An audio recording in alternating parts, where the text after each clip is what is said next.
في هذه الأمسية ضد منتخب مصر في الظهور الأول في الجولة الأولى، بل أن الأزرق كان قاب قوسين أو أدنى من أن يحصل على انتصار ثمين للغاية. ولذلك فإن الجماهير الكويتية جاءت من الكويت بطائرة خاصة بأعداد كبيرة لمساندة الأنظور لتكون مشاركته في هذه البطولة ليست مشاركة عادية، بل أنه يبحث عن كتابة هذه الكرة أردنية. محاولة مبكرة من الدقائق الأولى، التدخل من الدفاع، العودة على الهدف أول، يحرك أجواءها أكثر. كرة محاولة أردنية على جهة اليسرى، عامر في هذه الانطلاقة على جهة اليسرى، لكن التغطية من الدفاع والإبعاد نجح في الفوز في المباراة الماضية على الإمارات بهدفين مقابل هدف.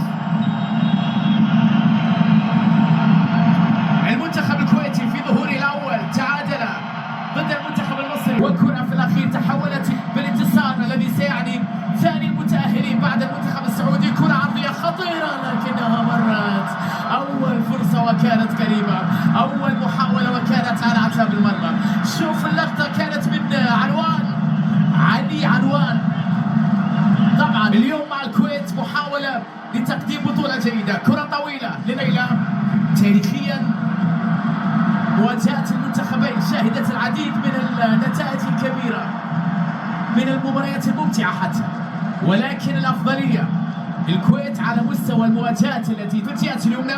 محاولة بناء هجمة لأدهم في الجهة اليمنى، محاولة مرور أمام أكثر من لاعب لكن التغطية، وبعد ذلك في تلك المواجهة محاولة أردنية في وسط الميدان.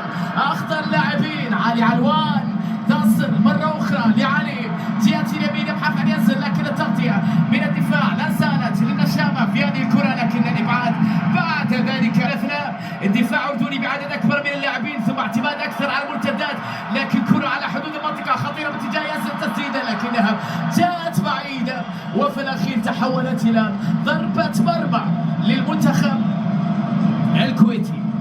تتكلم على موضوع التجانس بين اللاعبين اللي خط الوسط، خروج بجانب حارس المرمى سليمان بالخطر. في اللقطة الماضية حاول إبعاد الكرة ثم ضربة راسية من جانب عامر، عادت كويتية خطيرة على حدود المنطقة، محاولة مرور لكن الدفاع تدخل ولا زالت. بعد ذلك جهة اليسار لمصلحة مهند بكرة طويلة في المساحة، انطلاقة لينزل خطير جدا. عيمات أمام تغطية من الدفاع، صراع للحصول على الكرة صعبة في المونديال بالنسبة للنشامة. كرة أمامية، محاولة فيها تغطية وتدخل ثم خطأ احتسب حكم المباراة علي علوان. تدخل في اللقطة الماضية وخطأ احتسب الحكم. عقب العائد للوراء خطأ، وبالتالي كرة لمصلحة المنتخب الأردني بالسلام. رشدان على تنفيذ خطأ. الكرة والتسديدة بالخارج المنطقة قوية. الله،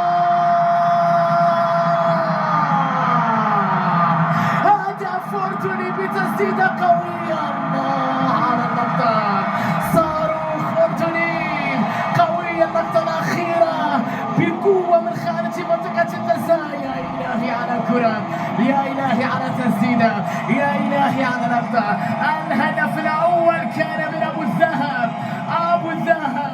صاروخ قوي. الكرة الأخيرة لمصلحة المنتخب الأردني في الشباك، لا مهند صاحب اللقطة. يا إلهي على الكرة، كانت مباغتة للجميع. بوم! إيش هالكرة يا مهند، إيش هالصاروخ يا مهند. كرة من مسافة بعيدة عابرة القارات تستقر في الشباك لتسجل الأردن واحد من أجمل أهداف هذه البطولة. الكرة في مرمى المنتخب الكويتي، محاولة كانت للوصول من جانب سليمان لكنها وصلت إلى الشباك. يا إلهي على هذه اللقطة، يا إلهي على هذه الفرحة. ما أجمل النشامة، ما أجمل هذه الجماهير. ما مطالب ترك ماكنة والهجوم أكثر. خاطئة من الدفاع، حذار ينزل خطفها، ينزل مر وكرة جميلة داخل منطقة.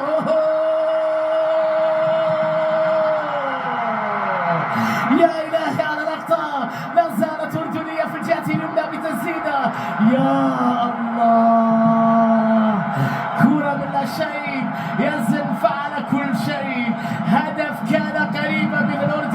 أقوى قاتلة في الدفاع. الشيء اللي كنا نتكلم عنه، الانسجام هل يكون موجود في دفاع فريق سوسة في هذه المباراة. بعد الكرة على عيد، تحولت إلى رمية جانبية، قاتل من الدفاع. حسن حمدان عدى يسري، مر محمد حط كرة خطيرة داخل منطقة التسامي عرضية، لكن الكويتي في هذه الأثناء محاولة طويلة داخل منطقة خطيرة مرت من الجميع. لا زالت يأتي نبيل بالكعب، هذه خطيرة، جميل في الانتظار عرضية لكن التغطية. وبعد ذلك الكرة تحولت إلى خارج الملعب، إلى وجود ضربة ركنية لمصلحة المنتخب. هل تأتي في هذه الفرصة عرضية في القائم الثاني بالراس، لكن لمسات أردنية، تحرك بجانب ياسر في المساحة خطيرة، محاولة داخل منطقة آسف عدعاني، علوان عرضية خطيرة، ولكن الدفاع تدخل حذري بالأخطاء. الأخطاء الدفاعية تكون قاتلة في مباراة لرفع المعنويات، أعطى ثقة أكبر للمنتخب الأردني. طبعا مجموعة متجانسة وتعمل بشكل رائع وتلعب بشكل رائع، بينية خطيرة لكن الدفاع تدخل في اللحظة الأخيرة في أثر، وهدد بكرة أمامية خطيرة لكن الحارس كرة تصل مرة أخرى خاطئة، تصل بعد ذلك لمصلحة ياسين. النعيمات بتمريرة أمامية، برافو التغطية في اللحظة الأخيرة. رضا هاني شوط أول 29 دقيقة بدون إقناع حتى الآن. كرة طويلة خطيرة لكن خاطئة الكرة، محاولة أردنية من خارج المنطقة، تمريرة على الجهة اليمنى تصل إلى ياسين. النعيمات يبحث عن كرة عرضية ولكن التغطية من جانب الدفاع لا زالت عند نزار رشدان عامر جاموس. نزار مرة أخرى، مجموعة من التمريرات، تراجع كويتي مرة أخرى، اندفاع أردني في اللقطة على الجهة اليمنى، محاولة أردنية عرضية مرت من الجميع وبعد ذلك إبعاد في اللحظة. محاولة لمصلحة المنتخب الأردني في هذه الأثناء، تحرك جانبي محمود، لكن برافو محمود مرضي بكرة للقائم الأول ولكنها مرت من ياسر بعيدة، في الأخير تحولت إلى ضربة مرمى لمصلحة المنتخب. عودة من ياسر، نعيمات بتمريرة على اليسار خطيرة أردنية بكرة عرضية داخل منطقة ولا زالت محاولة داخل منطقة، فرصة للمنتخب الأردني البحث عن التسديدة لكنها جاءت عالية وفي الأخير إلى ضربة مرمى. ما أجمل هذه اللقطة، هذا العمل الكبير على مستوى الهجوم، هذه الروح العالية من جانب مهند، هذه التحرك هجومي، تمريرة بينية خطيرة أردنية على حدود منطقة التساؤل. كرة من علي، علوان محاصرة أمام أكثر من لاعب، يحافظ على كرته، يبحث عن المروري، محاولة بكرة عرضية لكن الإبعاد جانب الدفاع ولا زالت تصل إلى نزار بالعودة إلى الوراء، تسديد صدمت ماذا عن مرتدة كرة لكنها بعد ذلك بعيدة عن الكل ولا زالت أردنية خطيرة داخل منطقة الجزاء. تصل كرة لمصلحة المدافع المتقدم حسام، بعودة محمود إلى حسام مرة أخرى. هل فيها تسلل اللقطة الماضية؟ حتى الآن لا شيء، تغطية وتدخل إلى في الشوط الأول، سريعة تنفذ عرضية بالراس خطيرة ولكن الحارس يتألق. برافو، تغطية كانت وابدأ تصدي كان رائع جدا في هذه اللقطة. عبد الغفور الفرصة اللي كانت قريبة من نصيب راس وكتف لكن قبضة حديدية في اللقطة الماضية على الأقل. ردة فعل النشامة 2-0 كانت أمام النشامة يصلون إلى ربع نهائي بطولة كأس العرب قطر 2025. كل تغييرات منطقية للمدرب سوزا، بداية شوط ثاني إذن بكرة لكنها تبعد من الدفاع، تحولت على حدود المنطقة ولا زالت خطيرة داخل المنطقة، محاولة أردنية، لقطة كانت خطيرة للغاية ولكنها مرت بسلام بالنسبة للحارس سليمان عبد الغفور. كرة محمود مرضي اللي كان بهذه اليسارية، التسديد اللي في البداية من مرضي ثم بعد ذلك كرة جاءت بعيدة. محمود كرة عرضية رأسية في القائم الثاني لا زالت خطيرة والإبعاد بعد ذلك من الدفاع، خلصها عدد أكبر من اللاعبين. كرة بجانب محمود عرضية لكن الإبعاد من الدفاع وبعد ذلك خاطئة، تسديدة يا إلهي، الله الكرة جميلة، هدف أردني ثاني بأول، يا لها من تسديدة رسان، زاد الرسان أطلقها قوية قذيفة من أعماق قلبه لتستقر في الشباك الكويتية.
بكرة أمامية لكنها طالت وبعد ذلك تحولت إلى حام.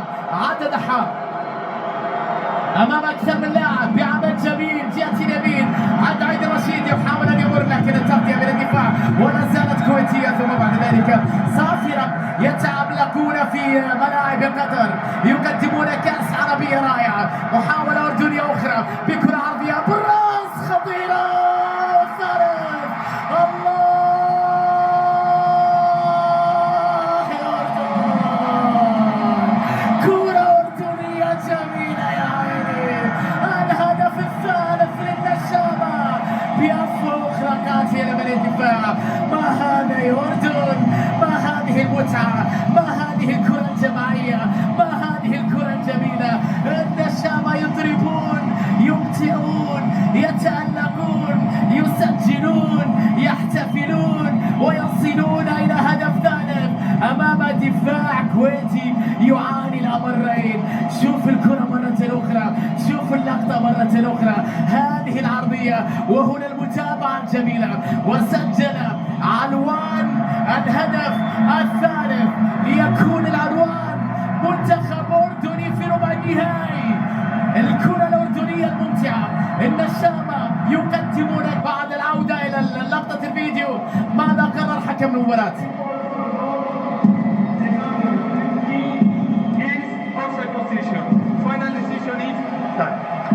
إذا في هذه الأثناء حكم اللقاء يلغي الهدف بسبب تسلل في اللقطة الماضية. شوفها مرة أخرى على المنتخب الأردني. فرحة كانت ناقصة بالنسبة للنشامة بعد المحاولة الأخيرة وتسجيل هدف ثالث. هذا القرار المجال للمنتخب الكويتي من أجل العودة. علوان عرضية خطيرة الحارس يتألق. يا الله على الكرة بسرعة يصلون ينجحون في الوصول إلى مناطق المنتخب الكويتي.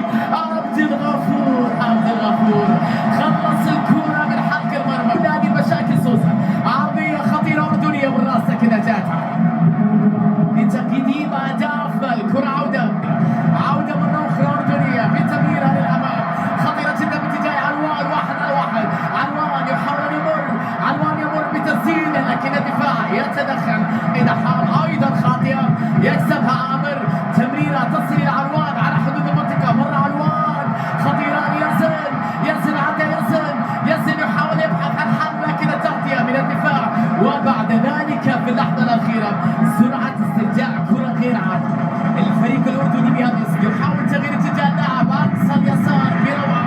تصل الكرة من جانب معاذ حركة محمد دحام والآن باب العودة من خلال كرة ثابتة عرضية خطيرة لكن الدفاع عيد محاولة مرور ولكنها أيضا هي في اليسار خطيرة لمحمود مرضي يبحث عن عرضية ياسر في الانتظار لكنها بعيدة عن يسبة بتمريرة إلى علي علوان عرضية لكنها أقرب إلى حارس المرمى. في وسط الميدان يفعلون ما يحبون في هذه المباراة.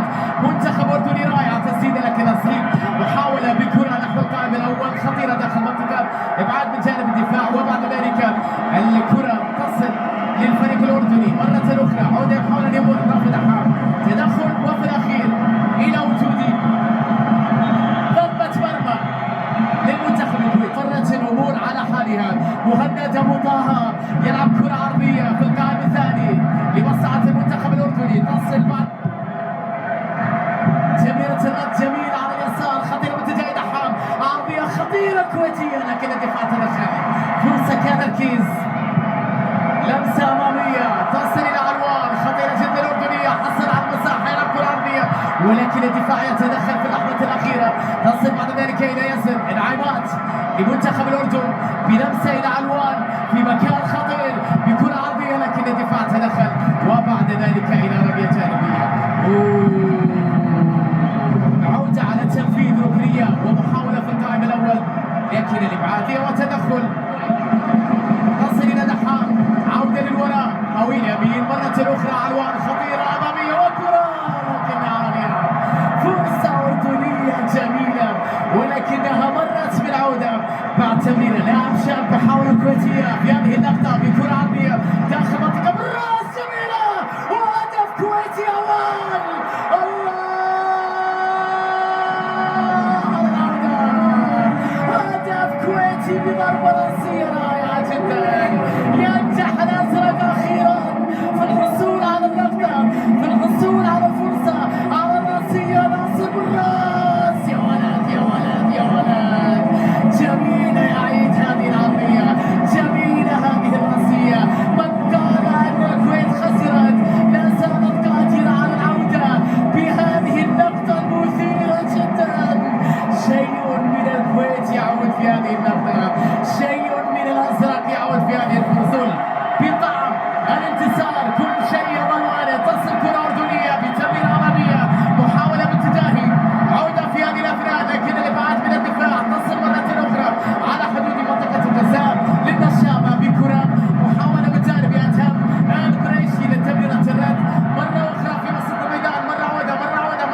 تغيير في اللحظات الأخيرة قبل التعادل في آخر 3 دقائق. إن حصل وقدر أن يحصلوا على التعادل سيكون بطعم الفوز. كرة عرضية لكنها مرت من الجميع. تصعب العامل في وسط الميدان. جاموس بتمريرة أمامية لكنها بعيدة أقرب إلى الحارس. سريع لمسات تمريرات طويلة أمامية خطيرة. يوسف تسديدة.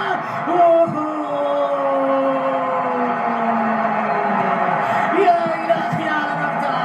يوسف ناصر كان قريبا من التعادل. شوف الكرة مرة أخرى تصدي الحارس. هذه علامة للشيء ما. لمسة ساحرة جميلة بعيد. يوسف ناصر الكويت تسعى للحصول على شيء، للحصول على التعادل. أي بكرة عرضية خطيرة لكن الدفاع تدخل لتصل مرة أخرى. ضغط كويتي مجنون بهجوم أكبر بالدفاع بتسديدة. يا إلهي يا دحام يا دحام. الكرة كانت قريبة. هذه عادة لكرة يوسف ناصر. الحارس ارتبك يزيد بعض الشيء. التعب وانتظار 4 دقائق وقت بدأ ضائع في أحداث هذه المباراة.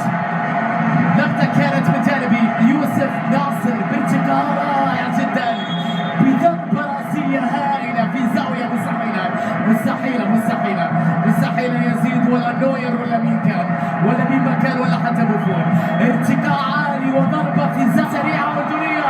محاولة مرور أردنية وانفراد وانطلاقة وهجوم وكرة. يا إلهي ركلة جزاء أردنية. يا له من سيناريو، يا لها من إثارة، يا لها من مرتدة، يا لها من انطلاقة، يا لها من أجواء، يا له من جنون ويا الألوان. عدى عنوان مر وعنوان بعد ذلك تعرض للإعاقة ليحصل على ركلة جزائية هي لقطة الختام في هذه المباراة المثيرة جدا في دقائقها الأخيرة. الصحوة المتأخرة الكويتية في هذا اللقاء لم تكن كافية. الأردن حصلت على ما تريد بهذه المرتدة. النشامة يحصلون على ركلة جزائية بعد خطأ من جانب سليمان عبد الغفور في النقطة الماضية. ردة الفعل من النجمة سليمان عبد الغفور. آخر اللحظات، آخر الكرات. علوان يا عيني علوان يحدق عاليا. علوان والنشامة في ربع نهائي كأس العالم. النشامة ينجحون في الحصول على انتصار ثمين وفوز مستحق. والنهاية كتبها علوان، وقع عليها علي من علامة الجزاء ليضمن منتخب الأردن الوصول إلى ربع نهائي بطولة كأس العالم قطر 2025 بعد أن كان منتخب الكويت عند هجمة خطيرة وارتدت وجاء منها ركلة جزائية وجاء منها هدف وجاء